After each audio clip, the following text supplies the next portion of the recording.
This is not my original speech idea. It's completely different because I didn't like the first one. So here's this one. Neighborhood Watch, by definition, is an organized group of civilians devoted to crime and vandalism prevention within a neighborhood. Neighborhood Watch acts as a deterrent and a threat to those who would likely commit crime if said criminals assumed nobody was watching. Studies show that Neighborhood Watch can, on average, according to factcheck.com, decrease crime almost 20% in an area, preventing vandalism, robbery, and other illegal and harmful activities from occurring. Similarly, since the early 2000s, Watchman Security tells us that closed-circuit television cameras, or CCTVs, have been installed in nearly every U.S. state using government funding. Even some of the U.S.'s most crime-ridden cities, like Chicago, New Jersey, and New York, have shown crime rates drop over 50%, homicide rates decreased by 2/3, and rape occurrences decreased by roughly 1/3 of the pre-system rates. Pre-system rates being, of course, before they had the cameras installed. So with these two stats in mind, it should be obviously considered that crime deterrents, such as cameras or watchful civilians, are effective due to the added likeliness that a criminal will fail at committing the crime effectively and secretly. However, despite a vast majority of people today agreeing to support this sensible and reasonable statement, our nation stands divided when it comes to providing protection in the form of firearms possessed by responsibly trained teachers in our schools today. While some might claim that it's unfair to compare firearms to security cameras or neighborhood watch, they serve the same purpose as an immediate deterrent. Although it's a sad, unfortunate proposal to even think about having to arm teachers, desperate times call for, of course, desperate measures. And I think anyone is willing to go to desperate measures to protect our children. Despite what would have been an almost unthinkable issue in decades past, gun violence in schools has become too common to idly stand by and let happen. Actions towards allowing educators and faculty members to have access to firearms in schools with extensive prior training is one of the only options we have to protect children in our American schools. Firearms, just like a hammer or a shovel, are a tool. As a hammer is used to drive nails into a board, a firearm is used to protect the one who wields it.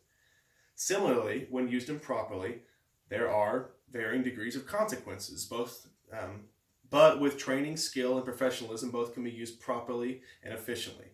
A firearm wielded by a skilled and responsible person can be used to stop misuse of firearms possessed by those who would use to hurt others using them and possibly even prevent the event from occurring in the first place. Just relating back to the security cameras. They're there, people know it, stuff doesn't happen. If this idea was put in place and encouraged within schools, there are, of course, many specific details which need to be taken to protect both students and teachers. I think there should be important background checks. I think there should be mandatory training and strenuous rules and regulations that the firearms are kept in literal under lock and key in a safe. But besides that, there needs to be specific training for teachers who are going to have access to this. While current procedures against gun violence in schools are changing as we speak, they're ultimately going to remain the same: run and hide. Because of now, we have no way of defending ourselves against others during an active shooting event.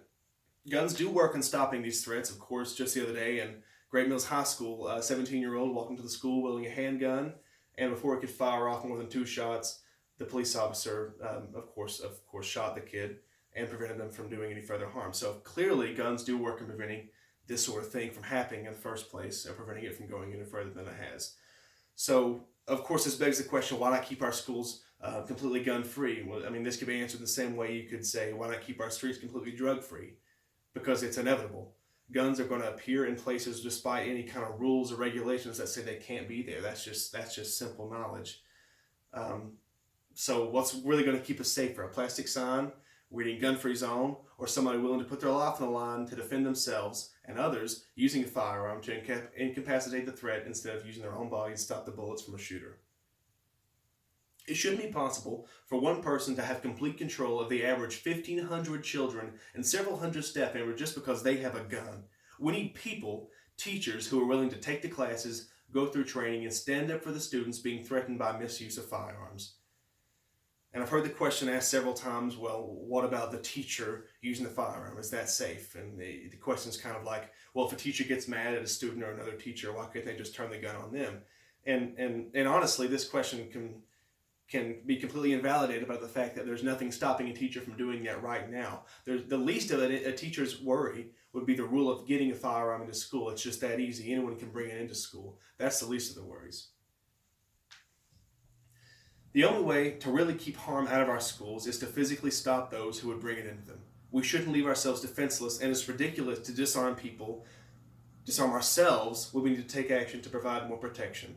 This isn't a fight against gun control, and this isn't a fight against Democrats or liberals. This is a fight against gun violence and dead children. This is a fight towards promoting why we need firearms in the hands of educators. We need protection, we need safety, we need the comfort and security of knowing there's a better alternative than cowering in fear. Don't you and I deserve that? We need change for the better, and we need it now. Thank you. And show my audience. There's my audience, my dad, my mom, and my girlfriend again. Slow it down a little bit, 'cause you presume. Okay.